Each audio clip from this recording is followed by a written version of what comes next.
Mira, Diego, qué gusto me da otra vez estar en tu casa.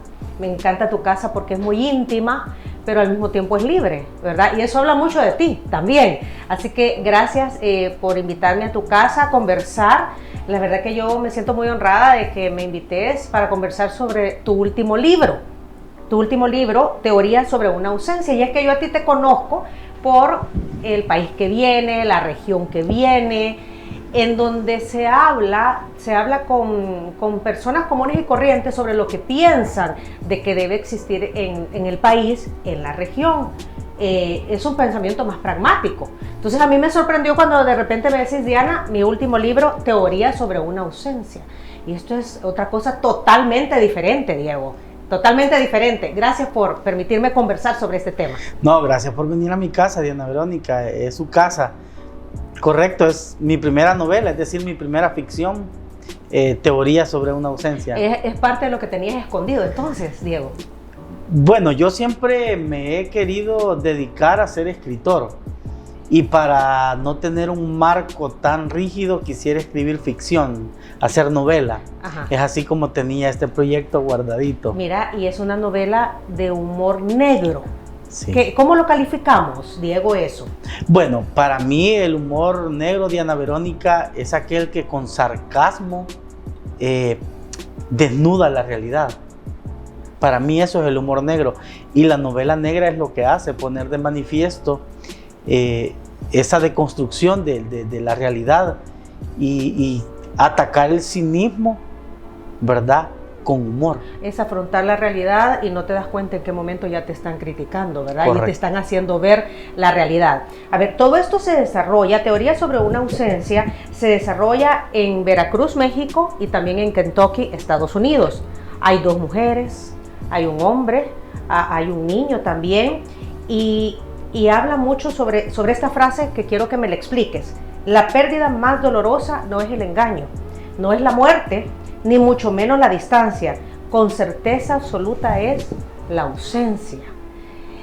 Cuando hablamos de ausencia, ¿cómo la definimos, Diego? ¿Es el no estar o el no querer estar o el que aunque estés, nadie se da cuenta que estás?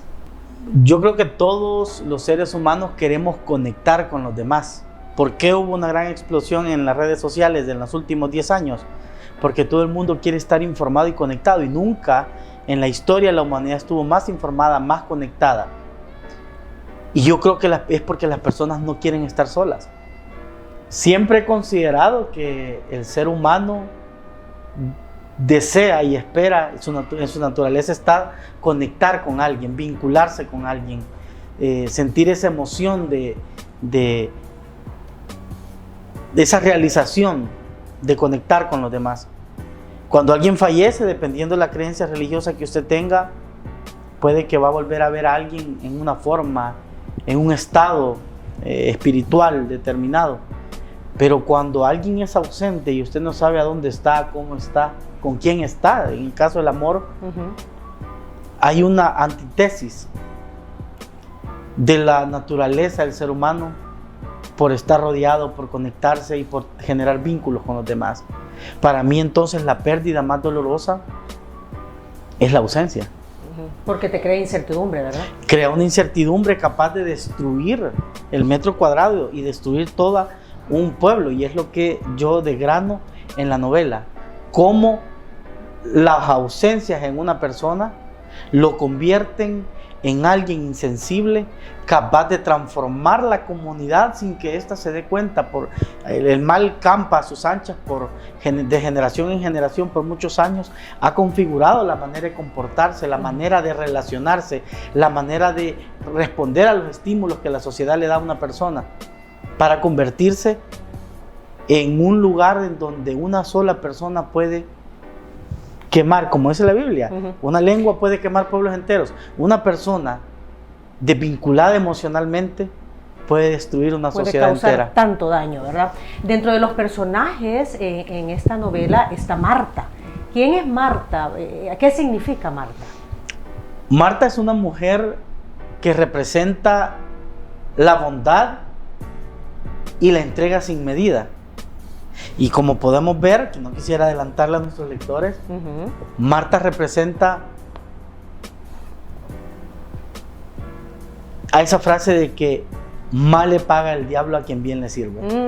Entonces Marta representa la bondad, la generosidad e incluso la entrega por encima de nuestro propio bienestar.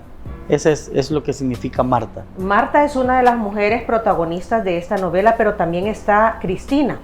Y ambas son amigas, pero provienen de ámbitos totalmente diferentes, Diego. Y en algún momento, o sea, como son amigas, obviamente están conectadas, pero ¿qué significa este desarrollo de esta conexión entre estas dos mujeres dentro de la novela? Marta y Cristina, como tú bien dices, pertenecen a dos mundos totalmente distintos.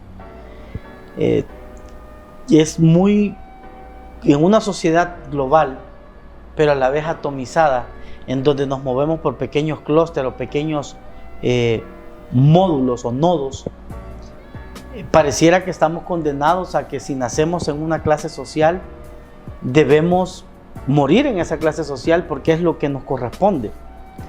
Pero la novela, Teoría sobre una ausencia, describe una serie de vivencias y una serie de historias, ¿no? La corriente principal es las ausencias, las pérdidas, el dolor, pero ciertamente hay unos subuniversos dentro de la novela, como el caso de la relación de estos dos personajes.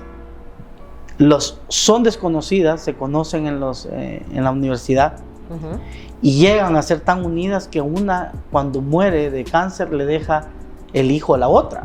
Y un hijo es lo más preciado que uno puede tener. Y teniendo familia, además, para poder dejarlo.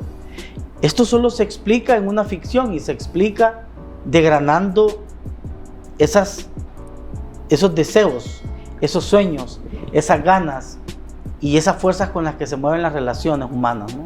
Y es lo que hace la novela. Era tan estrecha la relación. Estrecha y con vínculos y una fidelidad insospechada, ¿no? Es lo que tratamos de decir, cómo el bien y el mal tienen tanta fuerza que son capaces de hacer cosas insospechadas.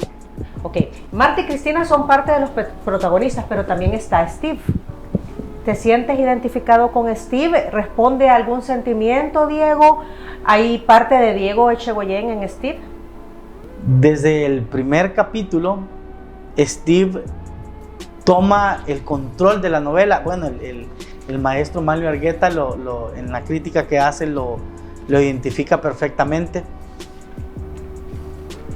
Steve es el cielo protector de todo este universo de la novela y nos acompaña describiéndola, narrándola, pero también como personaje en cada uno de los capítulos. Entonces, creo que como escritor tengo parte, ¿no? El escritor siempre utiliza sus referencias existenciales, morales, sociales, para poder crear una realidad, aunque esta sea una realidad aumentada y sea una ficción. Entonces no me considero Steve, pero sí me considero una persona que le ha dado la personalidad de Steve y que lo ha construido para que pueda ser el antihéroe de una historia, ¿no? Pero no me considero Steve. No, todavía. Él es mucho más perverso. Todavía no, dice. Todavía no.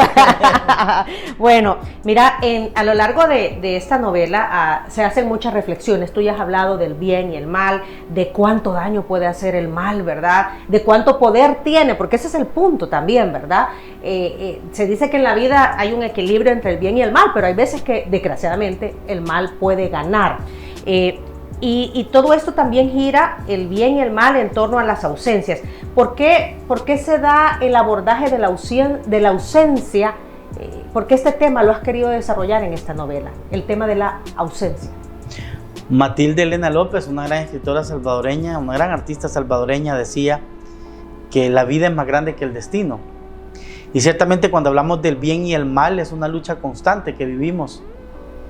Y considero que se vuelve indispensable sentarnos cada 24 horas a ver quién va a triunfar mañana, el bien o el mal.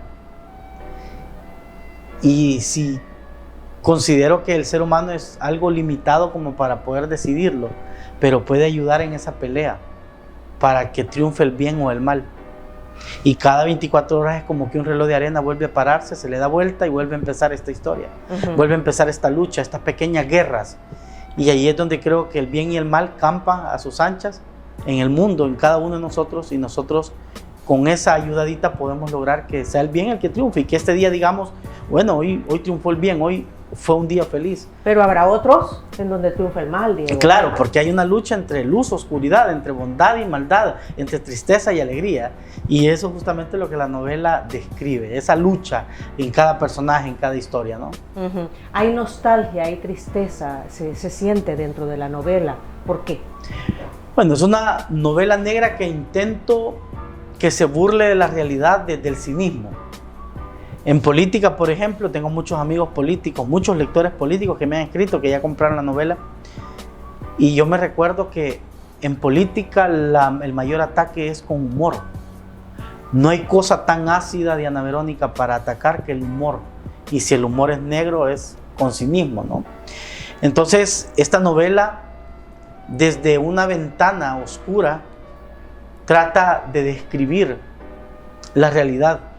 Es una crítica a la soledad, al abandono de las personas, una crítica a esa ceguera que no nos permite conectarnos y vernos en el otro, ¿no? Entonces, por eso las ausencias pues, son, digamos, la sombra que cubre todo dentro de la novela. Y no necesariamente el estar solo, porque hay algunos que piensan, no, si el estar solo también es bueno, ayuda mucho, te da paz, pero en esta novela no. El estar solo, las ausencias, el sentirte ausente también causa mucho dolor, Diego. Yo estoy terminando de escribir otra novela y ahí hablo sobre las soledades. Yo creo que la soledad impuesta nunca es buena. La soledad que determina a la persona que quiere vivirla, quiere gozarla, celebrarla y quiere estar consigo misma, esa es una soledad positiva, que abona, que ayuda, que construye. Te ayuda a reflexionar. Correcto, pero una soledad impuesta en donde te ves obligado y abandonado, considero que son esas las soledades que matan y que hacen que esa persona mate. Le saca lo malo que hay adentro, lo de malo. repente, ¿verdad? Dentro del libro hay una pregunta que dice lo siguiente: ¿has sentido en cierto momento que no tienes un lugar donde regresar? ¿Tú como autor has sentido eso? No tener un lugar donde regresar, Diego. Yo hago dos homenajes muy claros a mis escritores favoritos en la novela. Uno es Matilde Elena López, la salvadoreña, y Rainer María Rilke. Rainer María Rilke decía que la patria de todo hombre es su infancia. Lo que pregunta que tú me haces, la frase que formulas, es el título del primer capítulo de la novela, son 8, y dice: ¿has sentido en cierto momento que no tienes un lugar al cual regresar? Nosotros, con la frase de Rainer María Rilke, somos seres condenados a ser sociables y sociales. El ser humano es sociable. Correcto. Y entonces cuando no tienes raíces profundas, cuando el árbol no tiene raíces profundas, sus ramas no pueden ser verdes. Cuando tú te despiertas un día y tienes una crisis existencial, te cuestionas todo lo que te sostiene, esas referencias morales, espirituales, familiares, ¿no? Imagínate una persona que no tuvo familia, o que no tenga amigos, o que no tenga recuerdos de infancia, buenos recuerdos de infancia. Eso para mí es una figura que utilizo para preguntarle a las personas: ¿has sentido en cierto momento que no perteneces a algún lugar? ¿O has sentido en cierto momento que no te has conectado con alguien?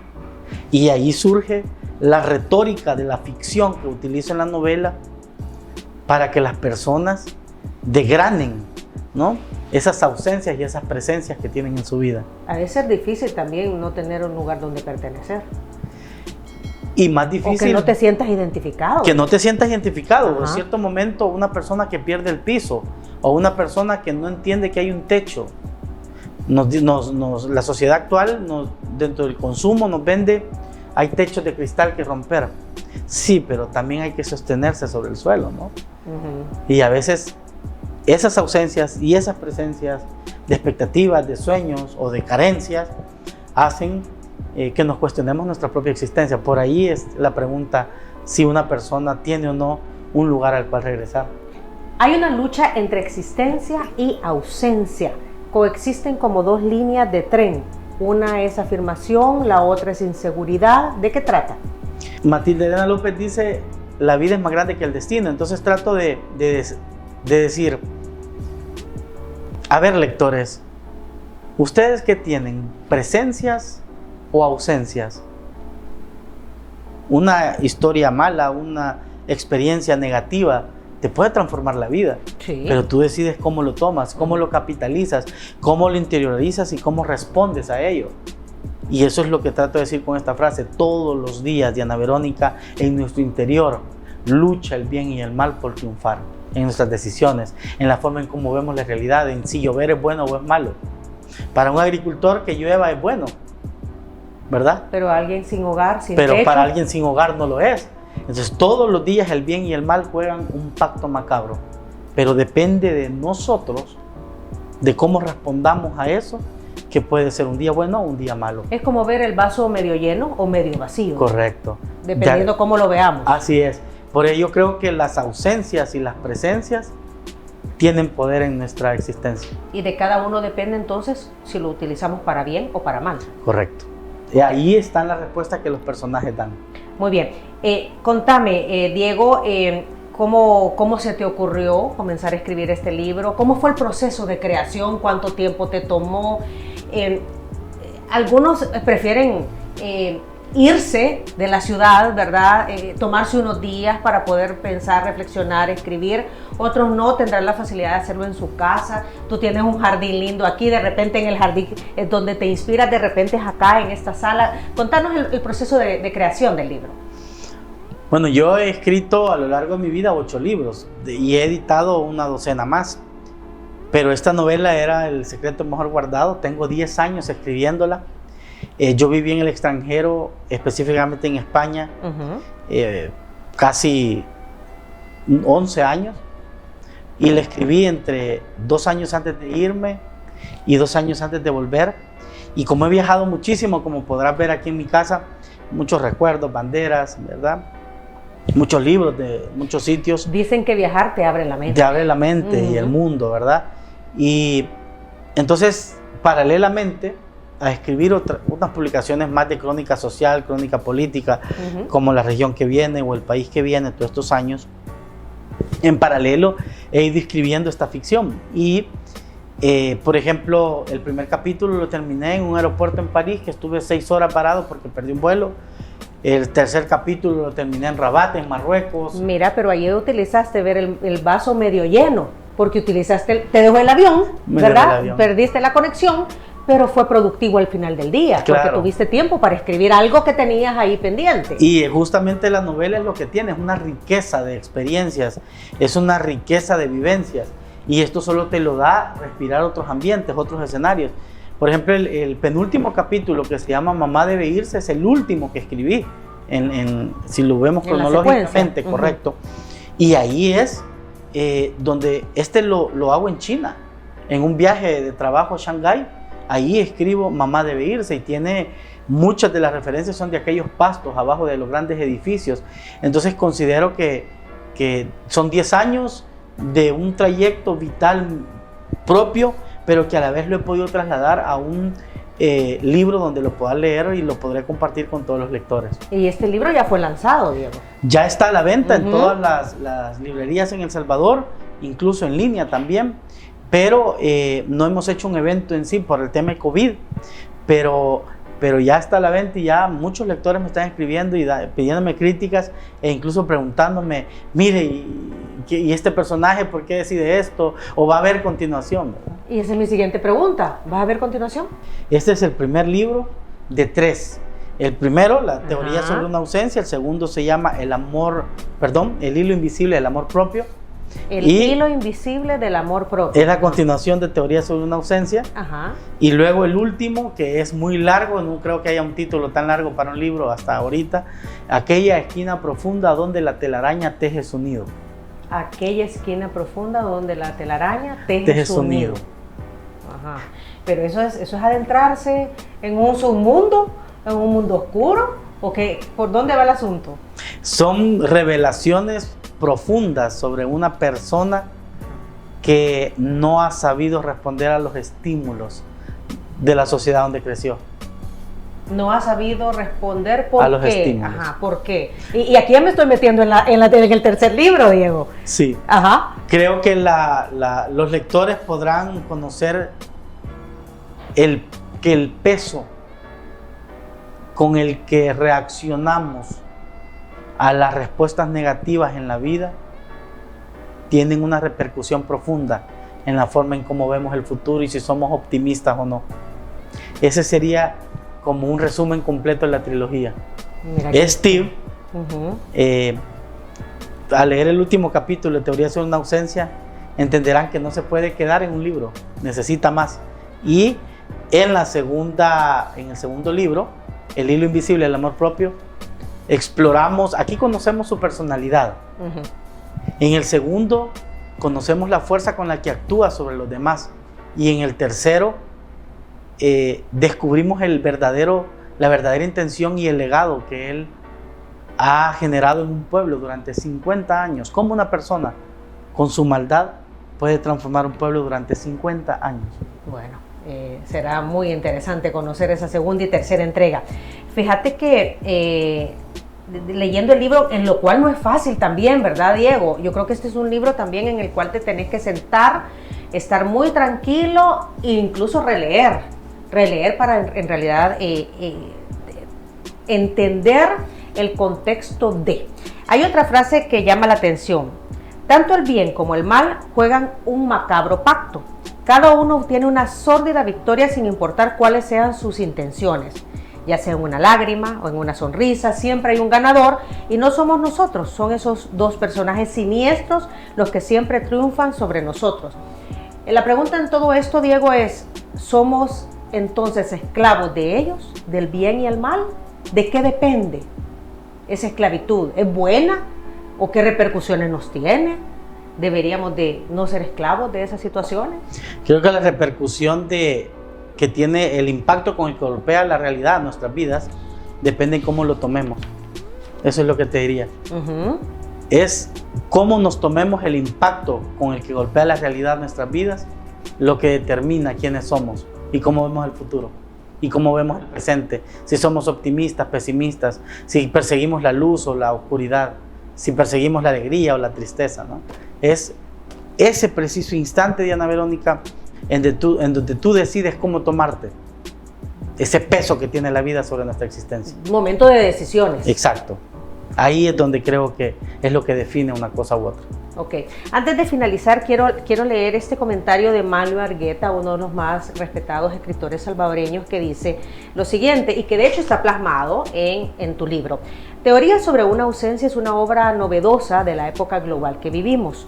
Nos hace descubrir nuevas facetas de la literatura salvadoreña acorde con una absorción cultural de universalidad, porque la historia del país nos ha hecho adaptarnos a otros ámbitos geográficos. Y aunque hay un narrador protagonista, el autor sabe desligarse de sus personajes, no se confunde con la trama y tampoco trata de llevarnos de la mano hacia las revelaciones finales. Deja libres a sus personajes como debe ser en una novela que crea otra realidad. Decía, es un tema denso, ¿verdad? O sea, leer teoría sobre una ausencia debe tomarse su tiempo. El personaje, si bien es cierto, te va narrando lo que sucede, hay momentos en que te hace parte, pero hay momentos en que tenés que abstraerte. Así es. ¿Verdad? Y dejarlo fluir. Diego, qué gusto platicar. Gracias por permitirme conocer qué hay detrás de teoría sobre una ausencia. Muy agradecido y pues gracias por estar aquí en casa. No, me encanta. Seguimos disfrutando de tu casa, Diego.